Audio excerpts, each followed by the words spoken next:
आज मेरा सवाल हमारा गार्जियन से, हमारा बुजुर्ग से है कि आप लोग जब कोई एक मकान बनाते हैं तो अपना बच्चे से पूछते हैं, जब आप एक गाड़ी लेते हैं तो अपना बच्चे से पूछते हैं, जब आप कहीं ज़मीन खरीदते हैं तो अपना बच्चे से पूछते हैं, जब आप घर का कोई भी छोटा बड़ा काम हो तो अपना बेटा से पूछते हैं, जो जब वो मुंबई दिल्ली जाकर कमाने लगते हैं या फिर अपना ही सीमांचल में हो या बिहार के अंदर हो, कहीं पर काम करते हैं, रोज़गार करते हैं, जब कमाते हैं तो आप उससे पूछते हैं कि बेटा ये करने से कैसा होगा, ये करने से कैसा होगा, यानी कि हर एक बात पूछते हैं। तो वही बात अब पूछना बहुत ही ज़रूरी है, क्योंकि आपका बेटा, आपका भाई, आपका गांव मोहल्ला का कोई भी लड़का मुंबई दिल्ली में है, उनसे पूछिए कि बेटा इस बार 2025 विधानसभा में किसे वोट करने से बढ़िया होगा। आपका बच्चा अगर बोले कि कांग्रेस में कीजिए तो आप लोग कांग्रेस में कीजिए, आपका बच्चा अगर बोले आरजेडी में कीजिए तो आरजेडी में कीजिए, आपका बच्चा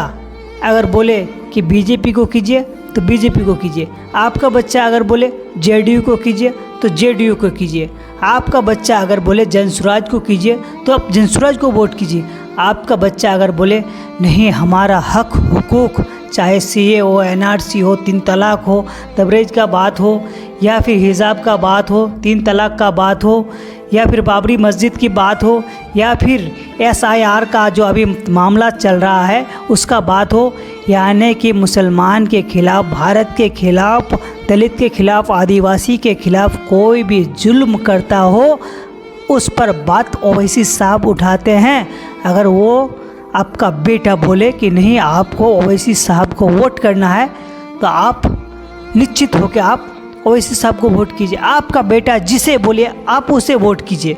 क्योंकि आपका बेटा का ही भविष्य बनाने के लिए आप उन्हें परदेश भेजते हैं या फिर कोई अच्छा काम करने भेजते हैं। आपका बेटा को वहाँ क्या क्या ज़रूरत है, वो क्या क्या देख पा रहे हैं कि हमारा यहाँ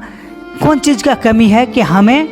हमारा बिहार छोड़ के, हमारा सीमांचल छोड़ के आज मुंबई हो, दिल्ली हो, केरल हो, तमिलनाडु हो, गुजरात हो, पंजाब हो, यानी कि अपना ही बिहार छोड़कर अलग अलग राज्यों में जाके काम कर रहा है। उनका दिल से पूछिए कि उन्हें किन चीज़ का उन्हें तकलीफ़ है, उन्हें किन किन बातों का सामना करना पड़ रहा है। आप यकीन मानिए मुंबई दिल्ली में जो हमारा बिहार और सीमांचल से हमारा साथी, हमारा दोस्त रहते हैं, उन्हें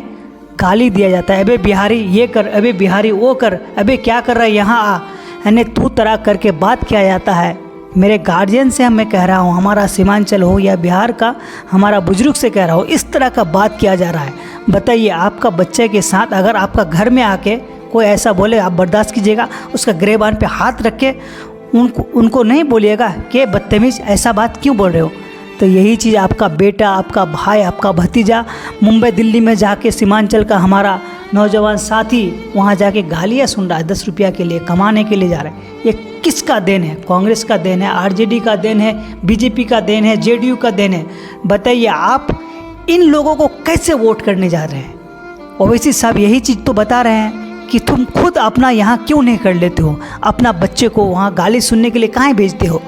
आप ही लोग उन्हें बीजेपी का बी टीम कहते हैं, वगैरह वगैरह कुछ भी कह रहे हैं, समझ से बाहर है। बहुत अफसोस के साथ ये सब बात बोलना पड़ रहा है आज। क्या आप भी इस बात से सहमत है साथियों? हमारा गार्जियन, हमारा बुजुर्ग के पास इस वीडियो को पहुंचाने के लिए मेरा साथ दीजिए और अपना प्रतिक्रिया जरूर दें।